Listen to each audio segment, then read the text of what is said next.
Então esse ano nós recebemos essa palavra profética, o ano da multiplicação. E a minha pergunta para você é: qual é a sua expectativa em relação ao ano de 2026? Você já se perguntou isso? O que você espera desse ano? Eu sou muito a favor daquilo que a palavra nos ensina, né? E a palavra nos ensina que nós temos que confessar, nós temos que declarar, nós temos que profetizar. Tem pessoas que pegam isso e elas vão no extremo, e elas se tornam, né, chamam-se elas de deterministas. Elas acham que é o tanto que elas falam que vai acontecer. Então elas acham que o poder está naquilo que ela fala, mas o poder na verdade está na palavra, está no conteúdo, não o simples fato dela falar. Mas nós temos que falar, nós temos que declarar. Só que quando a gente pega isso aqui para o extremo, é um erro. Mas quando a gente vai para o outro extremo, de eu não ter expectativa nenhuma, a ponto de não declarar nada, é tão errado quanto o outro extremo. Eu preciso de entender que o poder está na palavra, o poder está na mão de Deus, e saber que Deus é soberano e é Ele que determina as coisas, todas as coisas são da vontade dEle, amém? Só que à medida que eu vou relacionando com Deus, o Espírito Santo vai ministrando no meu coração qual que é a vontade de Deus, e aí eu passo a declarar a vontade de Deus sobre a minha vida. Um exemplo para você: se por exemplo você estiver enfermo, você crê que a vontade de Deus é que você seja curado, sim ou não? Então a partir de que você crê, você vai fazer o quê? Você vai declarar: eu declaro, em 2026 eu serei curado. Você não está falando algo da sua cabeça, não é uma ideia sua, não é uma coisa que você inventou, é uma coisa que está associado com a palavra de Deus, ou seja, com a vontade de Deus. Então a sua expectativa para esse ano, ela deve ser baseada nisso.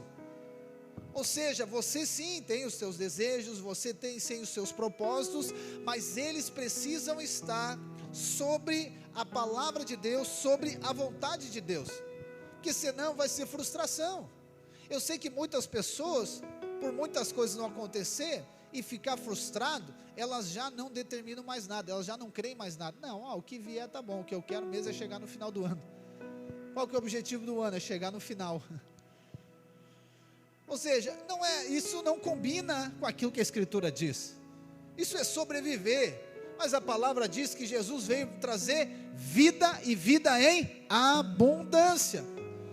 Então o Espírito Santo, ele gera expectativa no seu coração, e você precisa ter a expectativa baseado nele, baseado na sua graça, amém, irmãos? Então tem expectativa para o ano. E quando agora nós ouvimos a palavra multiplicação, o que vem à sua mente? Que tipo de multiplicação você visualiza? Vem multiplicação, você pensa o quê? Cara, multiplicação financeira, multiplicação dos meus negócios, multiplicação, né, da minha família, aleluia. Ou seja, você precisa avaliar o que vem aqui também, no seu coração e na sua mente, para convergir a sua expectativa de maneira correta. De novo, tão errado ter uma expectativa fora daquilo que Deus tem, e tão errado eu não ter expectativa nenhuma. Deus criou você com algo chamado vontade, com algo chamado desejo, e Deus vai fazer. Tem um salmo que eu gosto muito, que diz assim: deleita-te no Senhor, e Ele satisfará o desejo do teu coração. Então, olha só, o desfrutar do Senhor, Ele me traz um alinhamento de desejo. Então o desejo de Deus se torna meu. E agora, quando eu desejo, não é o meu desejo, é o desejo de Deus. E o desejo de Deus se cumpre na minha vida e através da minha vida. Então nós temos que avaliar isso sempre nessa comunhão que nós temos com Deus. Então todas as coisas são assim. Não pense algo fora, né, da vontade de Deus.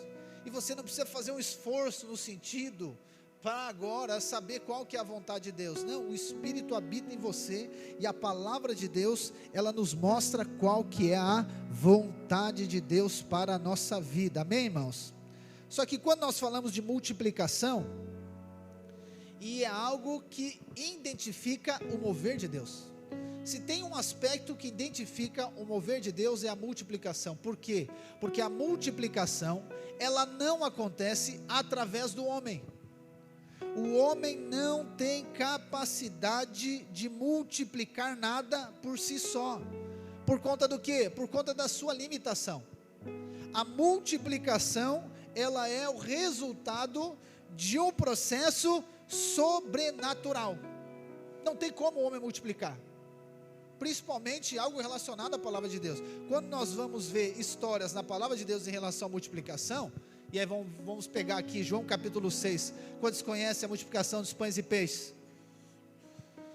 Como que alguém tem poder para fazer aquilo ali? Qual que é a estratégia para multiplicar? Imagina alguém chegando para Jesus: Jesus, qual que é a estratégia para multiplicar pão e peixe? Não tem estratégia, porque hoje a gente acha que é assim. Multiplicar a minha renda, você vai na internet, tem um monte de estratégia, e cada um tem a estratégia melhor. Você faz isso, faz aquilo, tem um tanto de estratégia. Mas quando nós estamos falando de multiplicação bíblica, eu estou falando para você aqui, como que determina, como que faz multiplicação, como que gera multiplicação? É diferente. O homem não consegue fazer isso. Como que multiplica algo? Não, isso aqui é algo sobrenatural, irmãos. O homem, por conta da fraqueza, por conta da sua limitação, não consegue fazer isso. Embora, preste bem atenção, embora haja potencial do homem para multiplicar. Se você abrir a sua Bíblia lá em Gênesis capítulo 1, versículo 28, vai estar lá, escrito assim: crescei e multiplicar e encher a terra. Então olha só, o homem por si só não consegue multiplicar, mas Deus criou o homem com o potencial de multiplicação. O que a palavra de Deus está nos sinalizando? A palavra de Deus está nos sinalizando que é o seguinte, que a multiplicação, ela não é promovida pelo homem, mas a multiplicação, ela acontece através do homem, por conta do quê? Da ação de Deus. Então o dia que você vê algo multiplicar, pode ter a certeza, não foi você, não é obra da sua mão, é Deus fazendo algo através da sua vida. E isso aqui é sobrenatural. É sobrenatural. Marquinhos acabou de falar aqui sobre Isaac. Sou apaixonado por essa história. Isaac, irmãos, multiplicou 30, 60, 100 vezes mais. O máximo da agricultura na época era 15 vezes mais, o máximo do máximo que o homem podia produzir.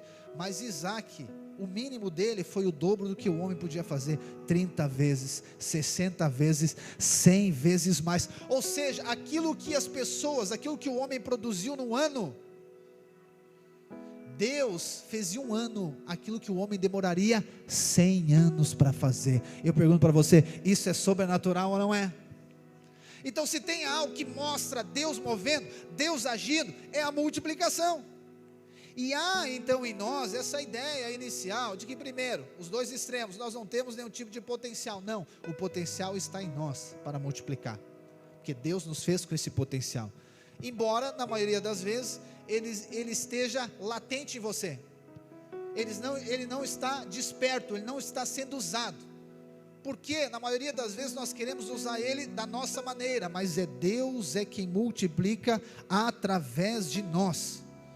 E aí existe aqui uma participação, irmãos. Você sabia que você não foi criado por Deus como uma máquina ou como um robô? Deus não usa você sem que você permita, sem que você queira, sem que você deseje, sem que você participe. Então é Deus que vai multiplicar? Sim, mas Ele vai fazer através de nós. Então nós vamos entender que a multiplicação é um processo sobrenatural, amém? Mas é um processo que acontece através de nós. É algo que acontece por intermédio de nós. E quando nós vemos a multiplicação, nós vamos ver Deus agindo.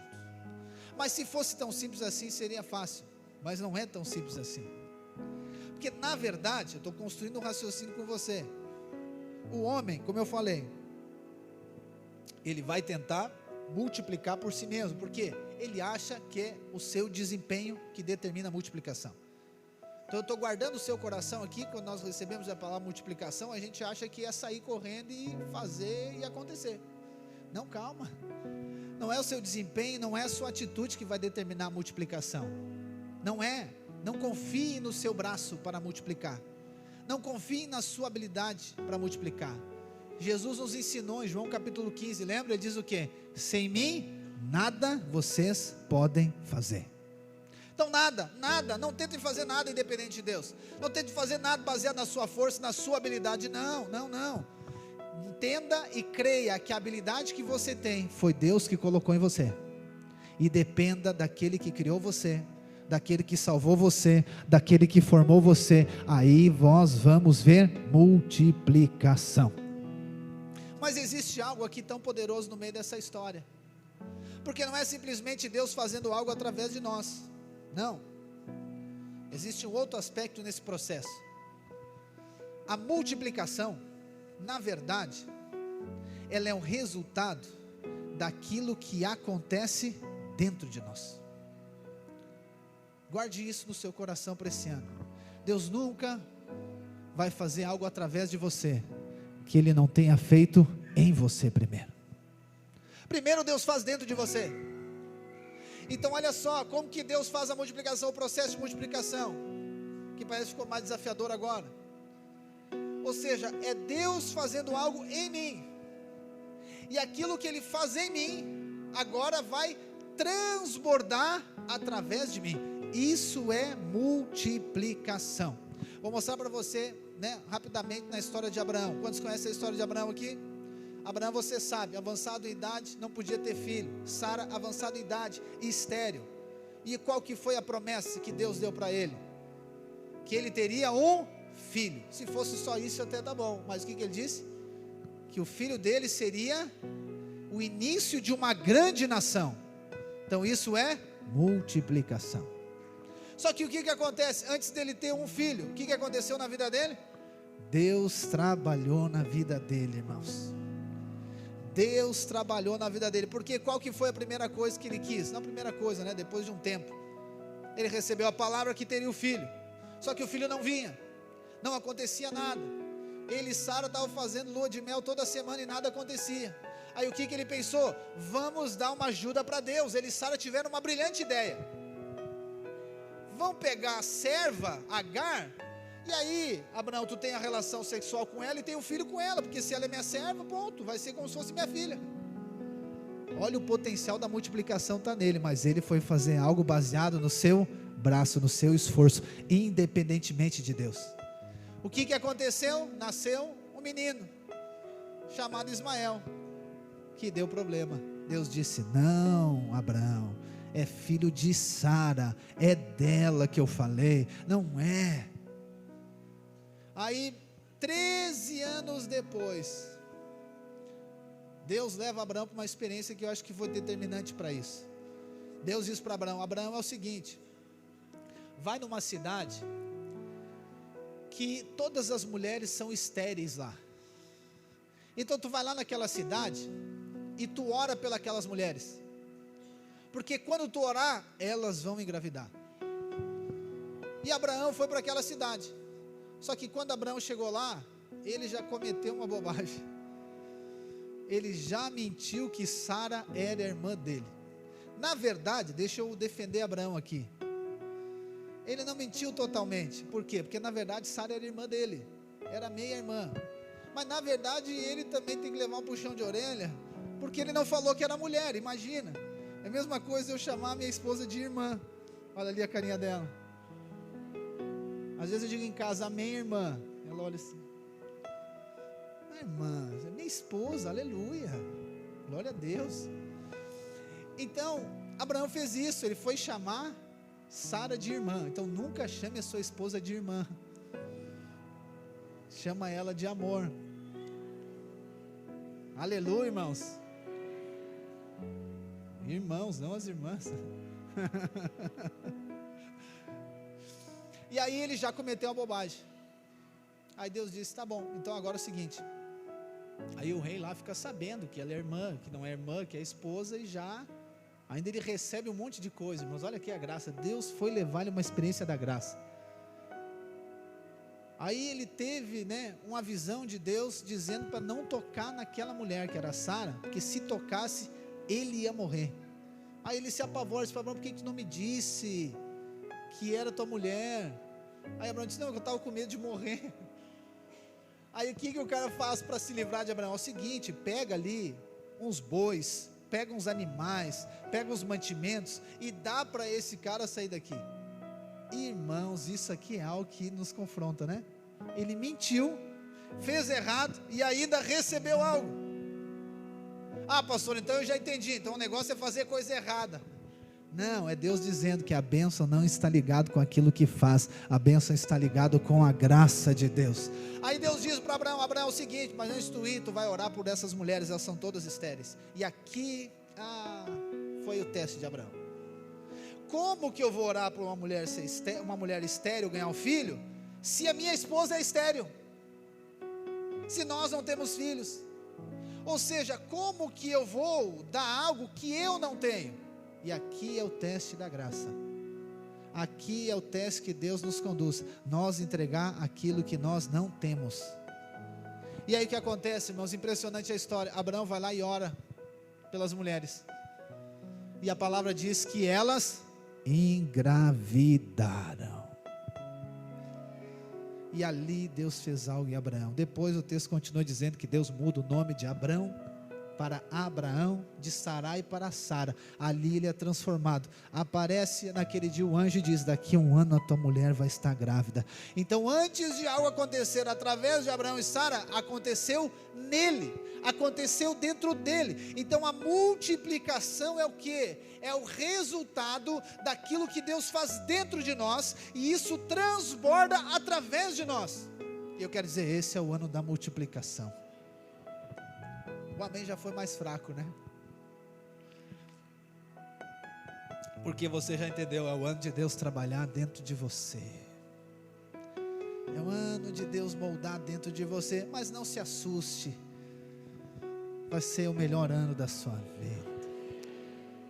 O ano da graça de Deus ser revelada no seu coração. A nossa justiça própria vai ser levada à tona. A nossa independência de Deus, o nosso mérito, as nossas ideias, o nosso orgulho, a nossa soberba, ela vai ser exposta, mas vai ser exposta diante daquele que venceu a morte, diante daquele que entregou o Filho, diante daquele que nos deu vida quando nós estávamos mortos. Então a multiplicação, vamos lá, não há nada que a gente possa fazer. Se tem algo, preste bem atenção em mim, se tem algo que você não consegue forçar Deus a Ele trabalhar na sua vida, não tem como. Não tem como você forçar a Deus a fazer alguma coisa em você. Como que você vai forçar? Você pode orar, pedir: Senhor, trabalha na minha vida, move, né? Que nem a música aquela, né? Mexe na minha estrutura. Mexe na minha estrutura, Senhor. Olha que oração perigosa. Tem que ter coragem para dizer isso, né? Meu Deus, sem oração não precisa nem pedir, já acontece, imagina pedindo. Mas pode pedir. Deus, trabalha no meu orgulho. Deus, faz algo, irmãos. Você pode pedir, mas isso vai acontecer quando você menos espera. Quanto menos espera, acontece uma circunstância ali, acontece outra coisa lá, e aí nós precisamos de perceber que é Deus trabalhando dentro de nós. E Deus trabalha, irmãos, em nós, através da sua palavra.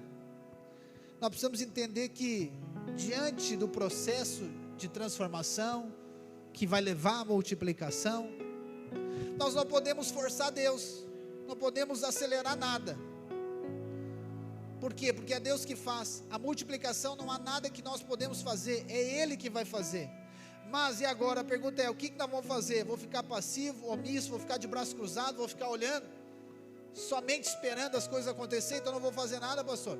Vou deixar as coisas acontecer por si só? Não, obviamente que não. Nós precisamos entender que esse processo de transformação, que vai nos levar à multiplicação, ele tem uma matéria-prima. E a matéria-prima é a palavra de Deus, irmãos. A palavra de Deus é a matéria-prima. prima. Logo, a nossa parte vai ser qual? A nossa parte é receber a palavra de Deus, a fim de que ela nos transforme, ou seja, de que Deus faça algo em nós e consequentemente através de nós. Diga amém. Então por isso que eu e você precisamos começar tendo um relacionamento íntimo com a palavra de Deus. Nós precisamos estar expostos à palavra para sermos transformados, irmãos.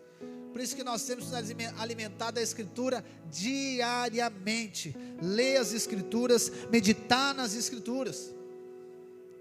Embora isso é essencial, necessário, mas eu preciso dizer para você que isso ainda não é tudo.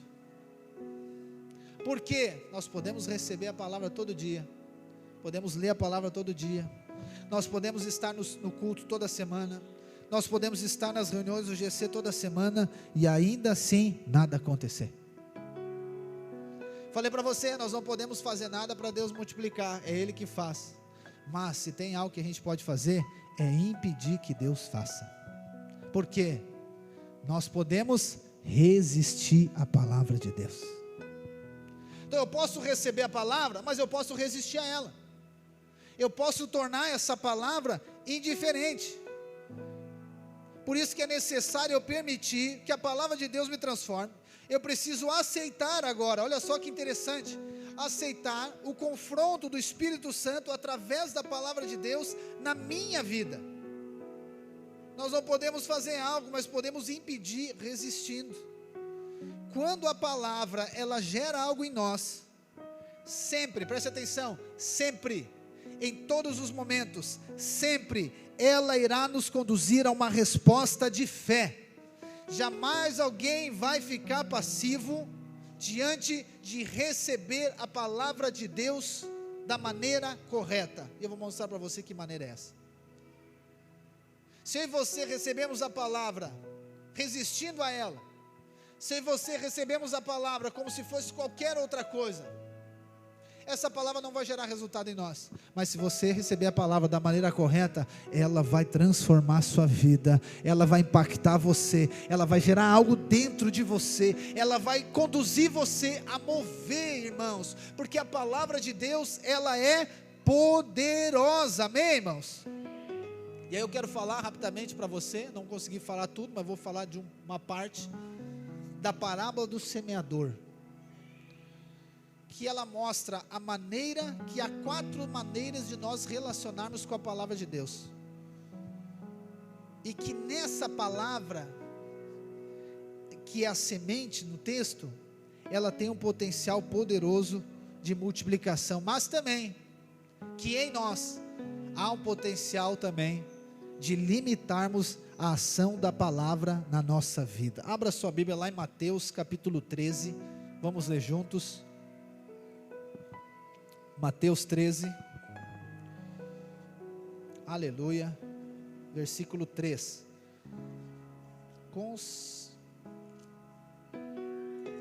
isso, Mateus 13, e realmente está hoje no nosso dia, né? Olha só, que legal, coincidência, né? Se você não leu ainda, isso aqui não vale como a sua leitura, estou brincando, vale sim. Mateus 13, versículo 3, Jesus falou muitas coisas por parábolas, dizendo: o semeador saiu a semear. Enquanto lançava a semente, parte dela caiu à beira do caminho, e as aves vieram e a comeram. Parte dela caiu em terreno pedregoso, onde não havia muita terra, e logo brotou, porque a terra não era profunda. Mas quando saiu o sol, as plantas se queimaram, e secaram, porque não tinham raiz. Outra parte caiu entre os espinhos, que cresceram e sufocaram as plantas. Outra ainda caiu em boa terra, deu boa colheita, a 100, 60 e 30 por 1. Aqui está a multiplicação. Aquele que tem ouvidos para ouvir, ouça. Os discípulos se aproximaram dele e perguntaram: por que falas ao povo por parábolas? Ele respondeu: a vocês foi dado o conhecimento dos mistérios do reino dos céus, mas a eles não. A quem tem será dado, e este terá em grande quantidade. De quem não tem, até o que lhe tem será tirado. Porque essa razão eu lhes falo por parábola. Porque vendo eles não veem, e ouvindo não ouvem, e nem entendem. Neles se cumpre a profecia de Isaías: ainda que estejam sempre ouvindo, vocês nunca entenderão. Ainda que estejam sempre vendo, jamais perceberão. Pois o coração deste povo se tornou insensível, de má vontade. Ouviram com seus ouvidos e fecharam seus olhos. Se assim não fosse, poderiam ver com os olhos, ouvir com os ouvidos, e entender com o coração e converter-se, e eu os curaria. Mas felizes são os olhos de vocês, aleluia, porque veem, e os ouvidos de vocês porque ouvem. Pois eu lhes digo a verdade, muitos profetas e justos desejaram ver o que vocês estão vendo, mas não viram, e ouvir o que vocês estão ouvindo, mas não ouviram. Portanto, ouçam o que significa a parábola do semeador. Quando alguém ouve a mensagem do reino e não a entende, o maligno vem e o arranca o que foi semeado em seu coração. Esse é o caso da semente que caiu à beira do caminho. Quando a semente que caiu em terreno pedregoso, esse é o caso daquele que ouve a palavra e logo a recebe com alegria. Todavia, visto que não tem raiz em si mesmo, permanece pouco tempo. Quando surge alguma tribulação ou perseguição por causa da palavra, logo a abandona. Quanto à semente que caiu entre os espinhos, esse é o caso daquele que ouve a palavra, mas a preocupação desta vida o engana. O engano das riquezas a sufocam, tornando infrutífera. E quanto à semente que caiu em boa terra, esse é o caso daquele que ouve a palavra e a entende, e dá uma colheita de 100, 70 e 30 por 1. Amém, irmãos. Essa parábola do semeador, ela é a primeira parábola das 7 que está no capítulo 13, chamadas de parábolas do reino. Ela também está nos evangelhos sinóticos, que é de Lucas e de Marcos. E eu quero só destacar um versículo lá de Marcos, que é interessante demais, que Jesus diz assim, Marcos 4,13, ele diz: então Jesus lhes perguntou: vocês não entendem essa parábola? Como então compreenderão todas as outras parábolas? Então, a partir dessa declaração de Jesus, nós podemos entender que essa parábola, ela é uma espécie de chave para a vida cristã. Então, ou seja, se eu entendo a parábola do semeador, eu consigo entender as outras parábolas, ou seja, eu consigo entender tudo aquilo que Jesus fala. Então, por isso que é muito importante essa parábola, nós temos que entender ela, e ela em si, ela não é um mistério, e é legal, né, a maneira que Jesus fala de uma maneira tão didática, tão simplificada, que ele fala, e aí depois ele mesmo responde como que é, o que ele quis dizer, e a partir agora do entendimento daquilo que nós lemos, e esse não é somente o objetivo de entender, o nosso objetivo sempre precisa ser de aplicação, ok? A palavra de Deus, a maneira de você relacionar com ela, não é somente você ter um entendimento dela, o entendimento faz parte, é importante, mas o mais importante é o que? É a aplicação da palavra. É a mesma coisa, eu vou dar um exemplo como se fosse na escola. Qual que é o problema nas escolas hoje, né? Eu sei que aqui tem diversos professores, esses professores não têm esse problema, é só aqueles que não estão aqui. Eles até passam o conteúdo, mas a falha está onde? Na aplicação. Não há aplicação do conteúdo, porque quando que você realmente cresce no conhecimento? É quando você aplica aquilo que você recebeu. A maneira que você recebe é muito importante, isso é chamado de didática, por isso que Jesus, ele é muito didático. O apóstolo Paulo é muito didático, por isso que a pregação do evangelho, ela tem que ser didática, ela tem que ser para conhecer, ela tem que ser para tornar conhecido. É como Paulo diz aos Gálatas, quando eles querem voltar para a circuncisão, Paulo está dizendo, gente, eu pintei um quadro para vocês aqui, ou seja, de maneira clara, para vocês verem, para vocês entenderem, embora exista o elemento da revelação, ok? Só que a revelação, ela vem a partir do conhecimento, não revelação sem conhecimento, ok? Então é necessário a aplicação da palavra, e esse é o problema que nós vemos hoje em dia, esse é o problema aqui, que eu quero denunciar hoje, em relação à maneira de relacionar com a palavra de Deus. A maioria, quando olha para esse texto, e eu não estou dizendo que está errado, mas é uma aplicação diferente que eu faço nele. As pessoas dizem, esses 4 tipos de terrenos são 4 tipos de pessoas que existem. Então tem pessoa que o coração dela é à beira do caminho, tem pessoa que o coração dela é pedregoso, tem pessoa que o coração dela é espinho, e tem pessoa que o coração dela é terra boa. Ok, como eu falei, não estou dizendo que isso está errado, mas o problema é que isso gera o quê? Gera uma espécie de avaliação. Então eu vou começar a olhar para os irmãos. Eu acho que o coração do Gustavo ele é pedregoso. Não, o do Cleverson eu acho que é espinho. O do Paulinho eu acho que é beira do caminho. Eu começo a avaliar todo mundo. E geralmente eu não me encaixo, né?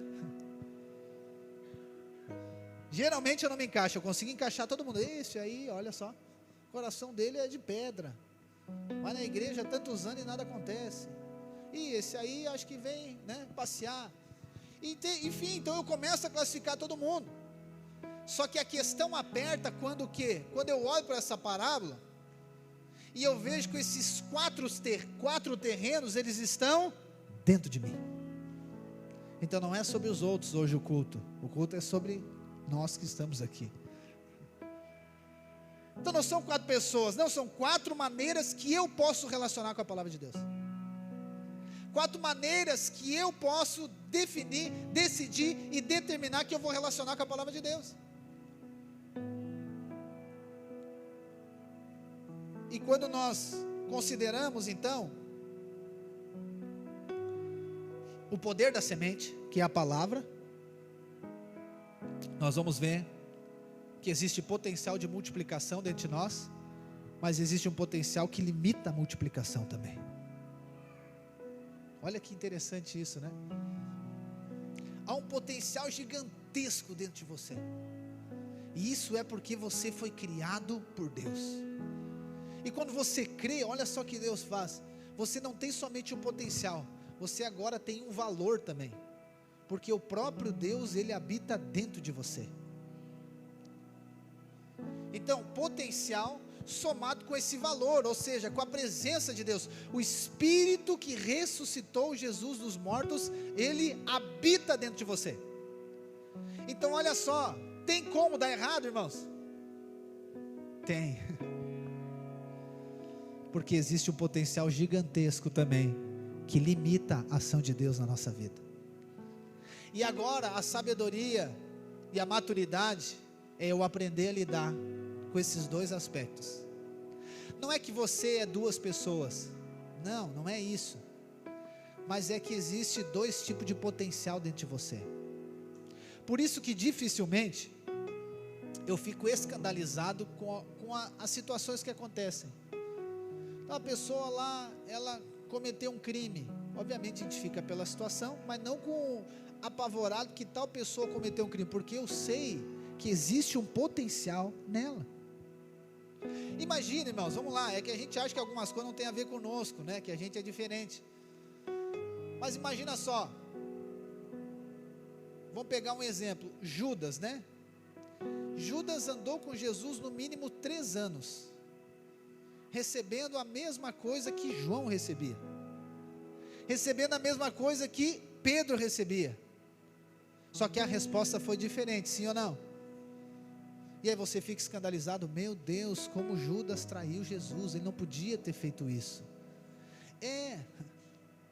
Não estou dizendo que você é Judas, tá? Mas estou dizendo que o mesmo potencial que tinha Judas, está dentro de você também. Então hoje está muito legal, muito bonito, falar mal da igreja dos crentes, e os crentes ainda dão razão para isso, mas essa é outra pregação. Mas como o irmão fulano de tal fez isso? É que como se ele que está falando não tivesse o mesmo potencial daquela pessoa. Ele tem o mesmo potencial daquela pessoa, só que talvez ele não foi exposto à mesma situação, à mesma circunstância, e ele não teve aquela resposta. Por quê? Porque daí é fácil falar.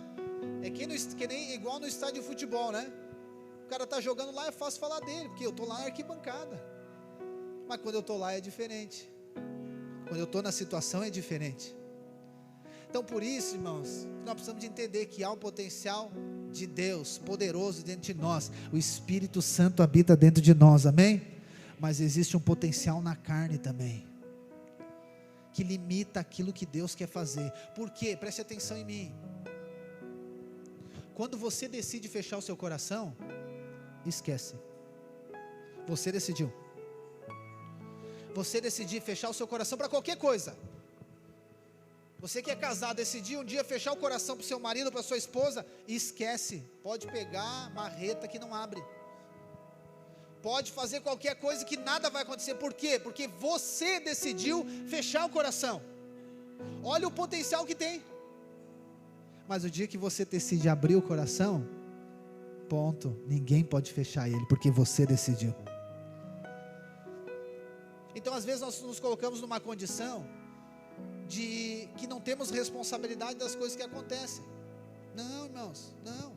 Você decide, é o programa que tinha, lembra? Você decide. Não quer dizer que a sua decisão vai determinar para Deus fazer alguma coisa, não. Deus é soberano, amém? Mas a sua decisão vai determinar o quanto que você acessa aquilo que Deus fez, ou aquilo que Deus vai fazer. O que eu quero dizer para você, vamos voltar para a palavra para ficar mais leve aqui. É você que vai decidir como que você vai relacionar com as Escrituras Sagradas. É você que vai decidir como que você vai relacionar com aquilo que está escrito. Você pode tratar a Escritura, a palavra de Deus, aquilo que Deus fala, como sendo qualquer outra coisa. Qualquer outra coisa. Como nós lemos hoje, Jesus pergunta para os discípulos: quem é que as pessoas dizem que eu sou? Você pode considerar Jesus somente como um profeta, ok? Mas ele não é um profeta, ele é o nosso Salvador e o nosso Senhor. Totalmente diferente do profeta. Tu entende? Então é nós que determinamos. E às vezes nós colocamos a responsabilidade em cima de outras pessoas, de outras situações. Então o problema do casamento é o meu marido, o problema do casamento é minha esposa, o problema da igreja é o pastor, é o irmão, o problema do GC é o fulano, o Beltrano. O problema da minha vida cristã é por causa de A, B ou C. Não. Saia desse time. Saia desse time. Não vá para o time de ficar se vitimizando, dizer que tudo é culpa sua também, porque daí o outro extremo está errado. Mas você precisa entender que todas as circunstâncias são oportunidades para Deus trabalhar na nossa vida. E a palavra de Deus é a provisão de Deus para isso. Então eu e você precisamos saber que Deus está trabalhando em nós, que Deus quer trabalhar em nós, irmãos. E eu não quero aqui fomentar em você uma introspecção, você ficar olhando para dentro de você, não. Mas é você permitir que Deus faça em você. E aí a partir disso, eu e você devemos sempre lembrar que nós somos, esse ser tripartido, corpo, alma e espírito, amém? E a nossa alma, ela também é tripartida, A nossa alma, ela é formada pela mente, emoções e vontade. E cada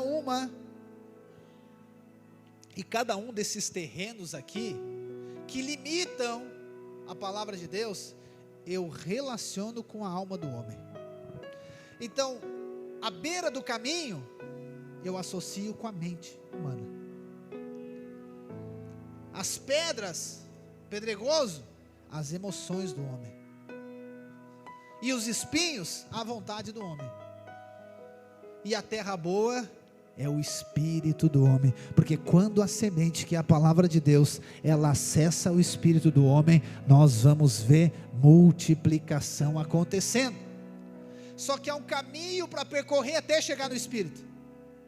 Há um caminho que a palavra precisa percorrer. Por quê? Porque a mente natural, ela vai impedir a palavra de Deus. Ela quer impedir, é um potencial de limitação. As emoções, elas podem impedir a palavra de Deus de frutificar dentro de mim. A minha vontade pode impedir a palavra de Deus de frutificar dentro de mim. Só que eu não vou conseguir falar de todos hoje, vou falar só do primeiro, da mente. Jesus diz então em Mateus 13:4: enquanto lançava a semente, parte dela caiu à beira do caminho, e as aves vieram e comeram. Lá no 19 ele explica, quando alguém ouve a mensagem do reino e não entende, o maligno vem e arranca o que foi semeado no seu coração. Este é o que foi semeado à beira do caminho. Então a mente é a parte mais superficial da alma.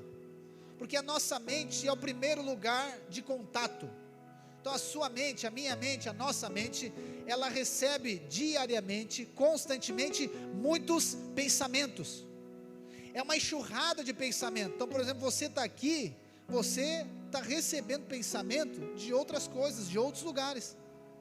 Então há uma espécie de batalha, de guerra na nossa mente, constantemente, diariamente. São pensamentos, são pensamentos.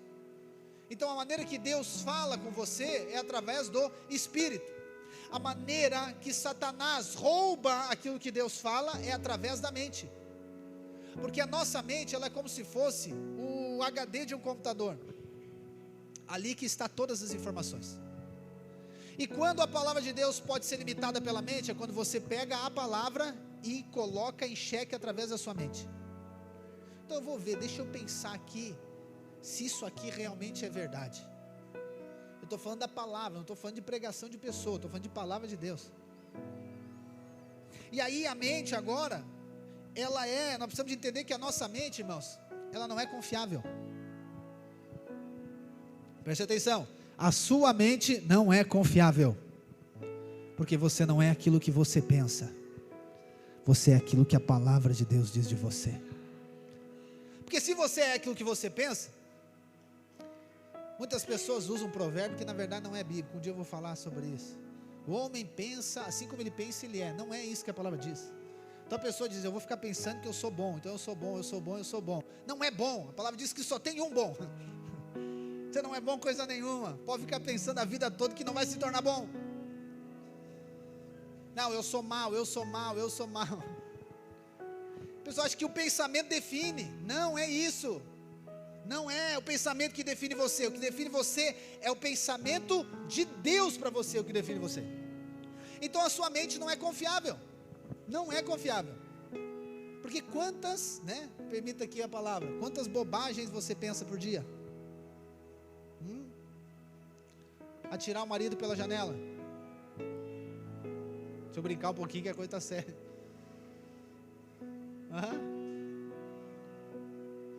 Dar um pé nas costas dele para cair da escada. Coisa de novela, né? Por isso que eu não moro, não tem escada. As pessoas falaram aí por aí. Não, só estou mostrando para você o potencial que tem na mente.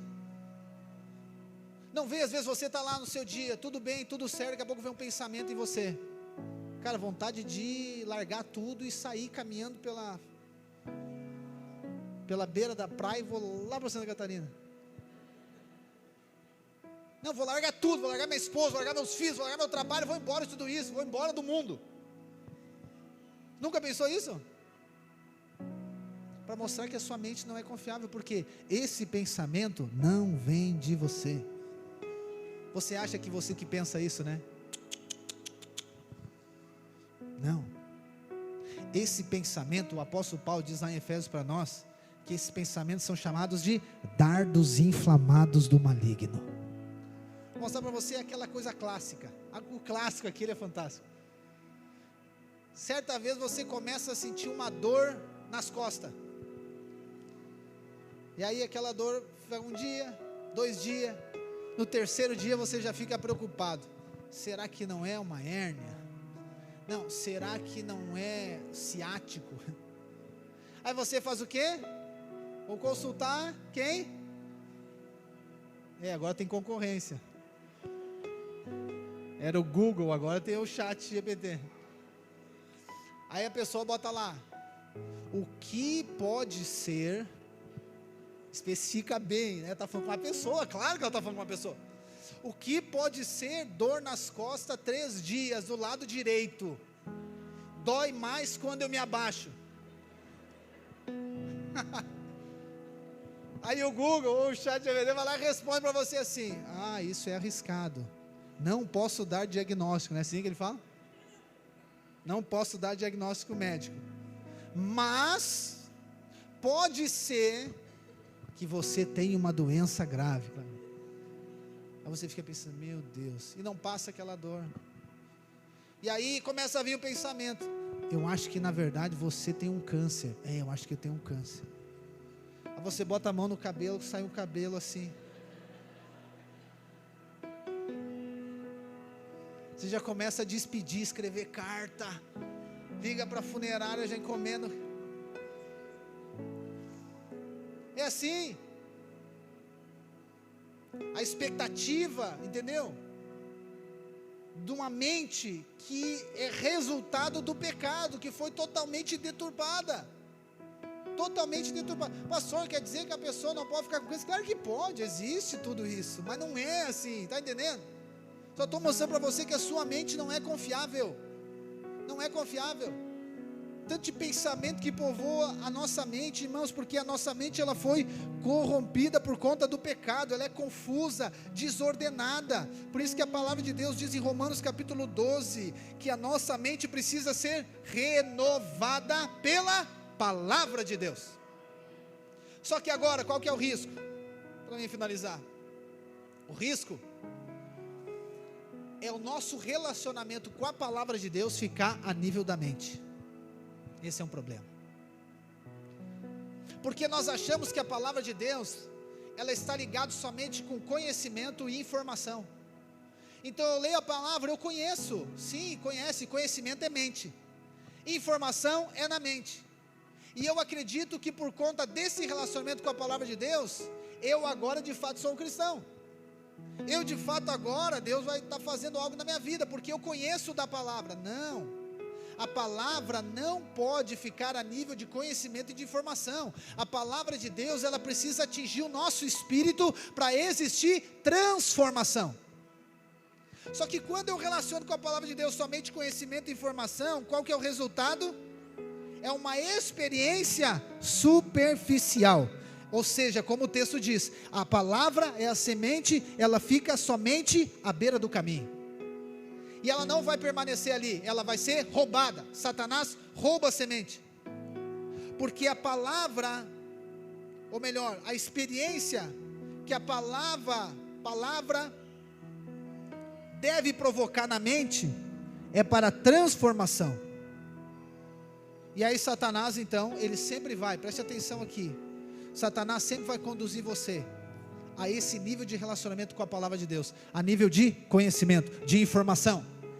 Porque a nossa mente, embora ela seja confusa, desordenada e bagunçada, ela anseia por conhecimento, ela anseia por nova informação, ela quer a nova informação, e aí eu e você vamos ficar sempre na busca de uma novidade, sempre na busca de algo diferente, sempre na busca de algo novo, logo nunca aprofunda, nunca cria raiz. Pastor, mas eu já li a Bíblia, eu já conheço esse texto. Sim, mas não é sobre conhecer os textos, é quanto que esse texto mudou a sua vida, é quanto que a palavra de Deus mudou você. Não, pastor, eu conheço, eu venho no culto há tanto tempo, eu leio a Bíblia há tanto tempo, eu sei, eu conheço, pastor, sim, mas não é conhecimento que vai transformar a sua vida, não é vir na igreja que vai transformar a sua vida, não é a Bíblia aberta, você saber as informações. Não, eu conheço todas as informações, eu conheço todas as tribos de Israel. Ok, pode conhecer, glória a Deus por isso, mas o quanto que você conhecer isso, transformou a sua vida. Quantos estão me entendendo? É isso que a palavra de Deus tem que gerar em nós, transformação na nossa vida, porque a multiplicação é resultado da nossa vida transformada. E aí, qual que é o risco? O risco é eu e você nos conformarmos com o conhecimento. Aparentemente ele é muito bom, mas ele é muito enganoso, irmãos. Porque lembra lá no jardim, a árvore que o homem caiu é a árvore do conhecimento. Era algo diferente, né? Só a palavra de Deus não basta, eu preciso comer da árvore do conhecimento. Muito cuidado, irmãos, com conhecimento.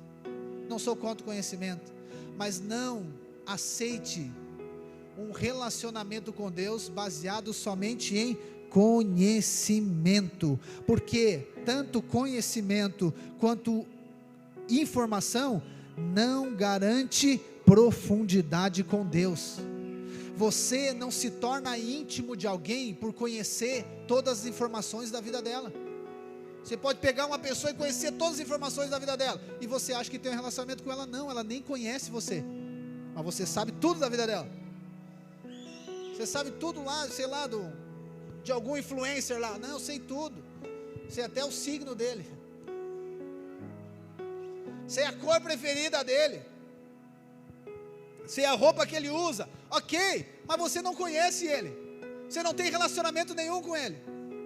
Você pode conhecer a palavra. Você pode conhecer um tanto de coisa, tem um tanto de informação. Mas como nós lemos em Mateus capítulo 7. Jesus disse: muitos chegaram no reino, vão chegar no reino, e vão dizer: Senhor, em teu nome nós fizemos coisas. Não é só conhecer, nós fizemos.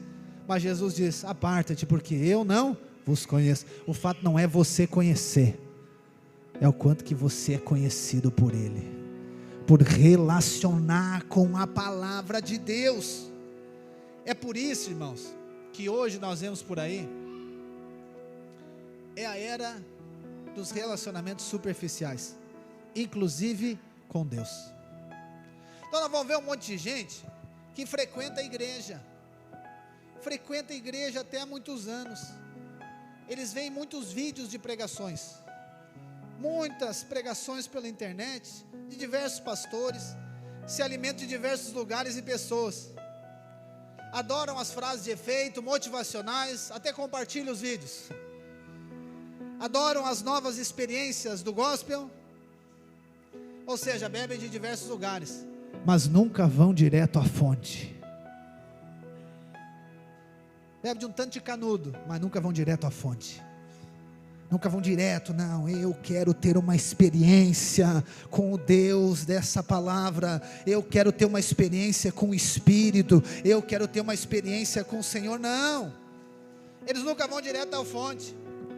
Eles congregam na igreja do Instagram e são pastoreados pelo TikTok. Só que a vida deles nunca é transformada, nunca acontece nada, porque a experiência ela é superficial, porque a informação, esse conhecimento, essa conectividade, ela traz uma falsa ideia de ser cristão, irmãos. E aí, qual que é o resultado? Quando ela participa de uma reunião, a pessoa que relaciona com a palavra de Deus, com base no conhecimento, informação e inovação também, vou trazer inovação junto, porque eles gostam das coisas novas, tudo que é novo ele gosta. Qual que é o resultado quando ele está numa reunião? Jamais você vai ver as duas mãos lá em cima e a lágrima rolando, adorando a Deus. Você vai ver ele olhando para a luz, avaliando a organização. Acho que esse ar não está gelando. Não, acho que aqui tinha que ter passado um pano. Ele vai dizer: não, eu até acho legal aquele irmão que toca o violão lá. Nossa, como aquela irmã canta legal. Mas ele nunca consegue ser profundo. Ele nunca consegue aprofundar. Quando ele vai na reunião do GC, ele começa a avaliar: meu Deus, mas essa casa está pequena. Meu Deus, mas essa criança não para. Ele não consegue aprofundar, ele não consegue ter um relacionamento profundo. Por quê? Porque ele já sabe como funciona, ele sabe como é que é. Ele já sabe: não, pastor, eu sei, eu conheço. Sim, mas o chamado não é para conhecer. O chamado, irmãos, é para experimentar. Pastor, eu conheço a Bíblia. Não é conhecer a Bíblia. Conhecer a Bíblia não salva ninguém, não transforma ninguém. Mas é quando você se alimenta dela. É quando você come das escrituras sagradas. É quando essa palavra ela gera algo dentro de você. Quando vai na reunião, não recebe nada, mas observa tudo. A luz, o som. Fica com sono, com fome, com sede, inquieto. E dificilmente nós vamos ver essa lágrima correndo. E na segunda-feira ele já esqueceu tudo aquilo que ouviu. Por quê? Experiência superficial. Mas a série que está assistindo no Netflix ele não esquece. A escalação do time de futebol ele não esquece. Por quê? Porque o problema é o relacionamento com a palavra de Deus, irmãos. Aleluia. E é isso aqui que Deus quer transformar a nossa vida. Deus quer nos livrar de uma vida religiosa. Isso aqui é muita graça de Deus, irmãos. Deus quer nos livrar de uma vida religiosa, de frequentar reunião, de conhecer palavra, de saber. Não, quer nos conduzir a viver a uma vida de realidade, a eu e você vivemos o sobrenatural de Deus. Essa é a condição do religioso. Recebe muito em todo o tempo, mas não retém nada. Está exposto à palavra, mas não é transformado. Tem o discurso de cristão, mas sem prática. Até tem conhecimento, mas não tem vida de Deus. Eu não sou contra conhecimento, informação, inovação. Mas se você basear sua vida com Deus nisso, o caminho é muito doloroso. Por quê? O dia que vier o vento, o dia que vier a tempestade, não consegue permanecer, porque não está arraigado. Paulo diz que eu e você devemos estar arraigados, ou seja, enraizados no amor de Deus, ou seja, uma experiência íntima, profunda, com a Escritura Sagrada, com o próprio Cristo, com aquele que entregou a vida por nós. Então a vida cristã, irmãos, é mais que simples conhecimento ou novas informações. É sobre um relacionamento com Deus, desfrutar do amor do Pai, a revelação da obra do Filho, e fluir do Espírito no nosso interior. É a experiência da graça maravilhosa e abundante que recebemos. É sobre ter a convicção todos os dias, em todos os momentos, de que eu sou aceito por Deus, por conta de Cristo Jesus, que eu sou perdoado e livre de toda condenação, que em Cristo eu fui feito nova criatura e as coisas velhas já passaram, e que todo o peso do pecado foi em Cristo na cruz do Calvário. E agora, quando eu experimento essas verdades no meu interior, não há como permanecer do mesmo jeito. Eu não preciso fazer força, eu não preciso me esforçar, mas de maneira sobrenatural eu sou transformado. Não tem explicação. Não há explicação para isso. Como que explica? Como que explica a transformação? Não tem como explicar. A nossa resposta é do cego de João capítulo 9, lembra? Ele foi questionado pelos religiosos: como que você foi curado, sendo que aquele homem, ele falando de Jesus, também é pecador? A resposta dele, versículo 25, é fantástica. Ele diz: não sei se ele é pecador ou não, uma coisa eu sei, eu era cego e agora eu vejo. Só isso que nós conseguimos falar. Não sei como, não sei de que maneira, eu só sei que aconteceu algo dentro de mim. Eu fui transformado. Eu era cego, mas agora eu vejo. Deus fez algo na minha vida. Eu era dessa maneira, mas Deus me transformou, e essa é a minha vida agora, transformada por Deus. Oh, irmãos, como eu amo o Evangelho da graça. Como que explica a transformação? Como que explica o trabalhar de Deus na nossa vida? Como que explica o moldar de Deus, o que a palavra fez na nossa vida, não de um dia para o outro, de uma semana, de um mês, de um ano para o outro. Tem coisas que são instantâneas, mas tem coisas que são demoradas, tem coisas que são processuais, mais longínquos que outros. E como que explica a vontade que você tinha de se matar, que você não tem mais hoje, você tem vontade de viver? Como que explica isso? Explica naturalmente isso. Qual que é a estratégia para isso? Como que explica a cura que você recebeu? Como que explica o seu casamento transformado? Como que explica eu e você estávamos na morte e agora recebemos vida? Como que explica a convicção de ser amado de Deus? Explica isso, tenta explicar. Não tem como explicar. Mas uma coisa eu sei que eu era cego, mas agora eu vejo. Eu sei que eu estava na morte, mas Ele me colocou na vida. Eu sei que era órfão, mas Ele me fez filho. Oh, irmãos, e tudo isso por conta da palavra de Deus, tudo isso por conta do Evangelho. Pastor, eu não consigo ter essa revelação, eu não consigo ter essa experiência. É porque ainda está muito superficial. Eu preciso me expor à palavra. Eu preciso me expor ao Evangelho. Como que eu respondo ao Evangelho? Como que eu respondo à palavra de Deus? Como? A palavra por si só é muito poderosa, irmãos. A ação do Espírito quando a palavra é pregada, você não faz ideia o que isso gera em você. Quantas vezes você vem numa reunião como essa e uma palavra de Deus transformou totalmente a sua vida? Totalmente a sua vida. Você era inimigo de Deus, perseguidor dos cristãos, contra a igreja, contra tudo, E um dia a palavra de Deus, ela veio como uma espada no seu coração, ela veio como uma flecha do Espírito dentro de você, e algo aconteceu no seu interior. Você disse: uau, o que aconteceu? Eu não sei, eu só sei que eu era cego, agora eu vejo. Eu não sei o que aconteceu, é porque a palavra de Deus fez algo dentro de você. A palavra de Deus transformou você. Pastor, mas eu ainda tenho umas quedas, eu ainda tenho umas crises. Então continue ouvindo a palavra de Deus, que já tem transformado você até aqui. Ela vai continuar. Paulo nos diz, Filipenses capítulo 1, versículo 6: aquele que começou a boa obra, eu tenho uma certeza, a convicção que ele vai concluir. Oh, irmãos, assim que você vai ver multiplicação na sua casa, assim que você vai ver multiplicação na sua vida, é quando a palavra faz algo dentro de você, é quando ela ultrapassa o nível do conhecimento, e ela se torna uma experiência íntima e profunda, todos os dias, com a mesma pessoa, com a mesma palavra, que fala da mesma cruz, do mesmo sangue, da mesma morte e da mesma ressurreição. Esse é o Evangelho de Deus, esse é o Evangelho que é o poder de Deus para a salvação de todo aquele que crê. Como que eu vou ficar indiferente à palavra de Deus?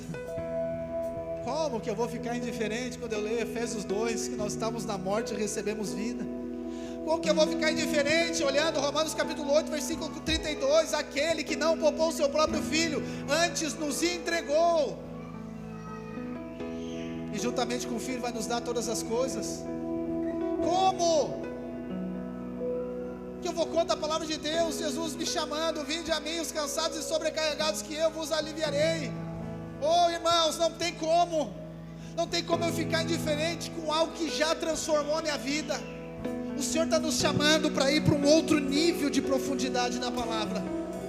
Não é uma palavra nova, não é uma palavra diferente, é a mesma palavra, é o mesmo Evangelho, mas algo vai acontecer dentro de você. Eu creio que esse ano o Espírito vai fazer algo tão poderoso no nosso meio, e vai ser Ele que vai fazer, a palavra que vai fazer. Perguntaram para Martim Lutero: como que foi a reforma? Tudo que tu fez? Ele disse: não fiz nada, eu só falei, e a palavra fez tudo. Esse ano você vai viver um tempo de multiplicação na sua vida, porque a palavra de Deus, ela vai promover algo dentro de você, no seu interior. Eu sonho com a profecia que está no livro de Ageu, dizendo que haverá um tempo, que haverá uma sede, haverá uma fome, mas não será de comida nem de bebida, mas será da palavra de Deus, será do que Deus fala, da Escritura Sagrada. Esse é o Evangelho da graça. Estamos diante do maior tempo de transformação, de salvação, de impacto espiritual, porque a palavra de Deus será semeada, será pregada em nome de Jesus, e gerará transformação. Aquele que era, o que é e o que há de vir vai transformar a sua vida, vai gerar multiplicação em você, que vai transbordar a